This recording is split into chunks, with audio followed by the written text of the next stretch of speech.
the front page. I'm Lembit and welcome to Press Release here on Press TV, where we find the facts, kill the spin and tell it like it is about the headlines. In this first special edition, we consider a year's worth of press, posturing and people, and we release our verdict on a year of high drama, 2018. It's a year in which it was hard to separate enemies from friends, a phrase which the British Prime Minister could have used. We've had an American president who keeps on giving to the world of politics and comedy. And more than once the world looked like it might be heading for war. And we'll review the winners and losers in the world of politics and beyond. What a year, what wildness, what a world! Let's get down to the details and stare back at 2018 and its highs and lows.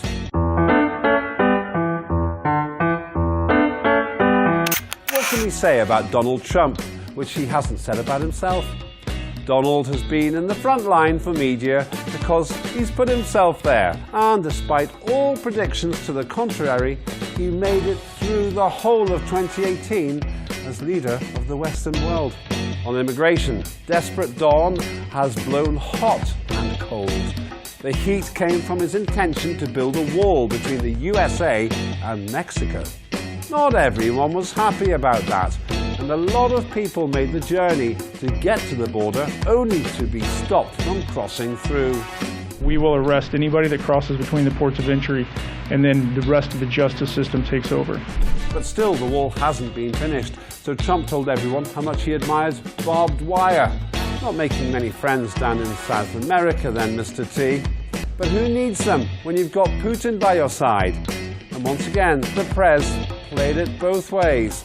On the one hand, he suggested that his Muscovite mate had nothing to do with the presidential election. But then he said he meant the opposite.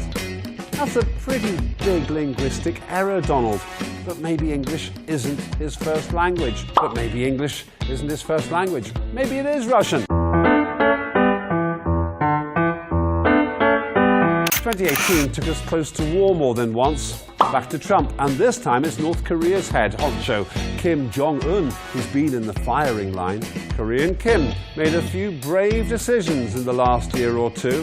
One of those was firing ballistic missiles over Americans living on an island state. It looks like the saber rattling could have turned into big explosions all over the world. And then, strangely, Washington and Pyongyang made peace.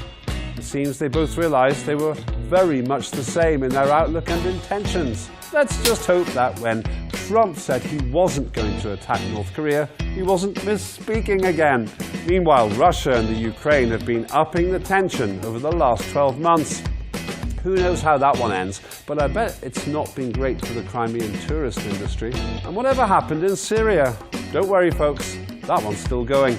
The main thing occurring there was a complaint by, yes, America again, that other countries were interfering in the war. You've got to admire Washington for always finding new creative ways to declare war on everyone else with their usual weapon of choice, hypocrisy. And Afghanistan? Too complicated. Will be in exactly the same chaotic state in December 2019. If you want to see why nothing in Kabul ever changes, read a history book or join the American Army. Who were the winners and losers of 2018? British Prime Minister Theresa May spent pretty much the whole year nearly losing her job, mainly because she couldn't please anyone over Brexit. Her own party gave her the one thing she didn't want for Christmas, a motion of no confidence. Boris Johnson, Britain's wacky foreign secretary, resigned from the cabinet to increase the pressure for his prime ministerial boss. But unlike the no confidence motion, it didn't really do anything except reduce his salary. But that won't worry him because it turns out he'd been making far more money than he got round to reporting. Oops. Kim Jong-un is still there too, and it looks like he's becoming best friends with the South Korean leader. Who needs Trump when you can shake hands with someone who speaks your own language, literally? Russia's top man, Vladimir Putin, seems safe as houses, even though the American president isn't always doing what he's told. Nigel Farage finally left UKIP, the political party he led. The way things are going, he might still end up being leader again, though. And the president of China is going from strength to strength, with his country even sending robots to the far side of the moon. Not to be confused with Ban Ki-moon, who's a person, not a planet. And President Macron has performed a political miracle by getting the French to revolt against him, even though he gave the revolting French what they wanted. Okay, time for some predictions about what could happen in the year ahead.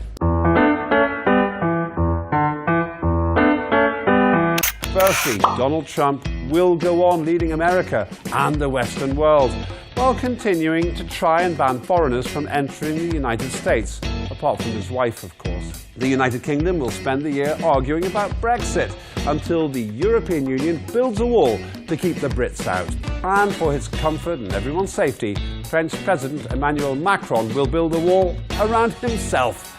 Well, that's it for our first look at 2018. Thanks for watching, and join me next time for Press Release here on Press TV and another special edition looking back at 2018. This is the show that takes the political fiction out of the political friction. Hold the front page, but don't trust it. Trust me.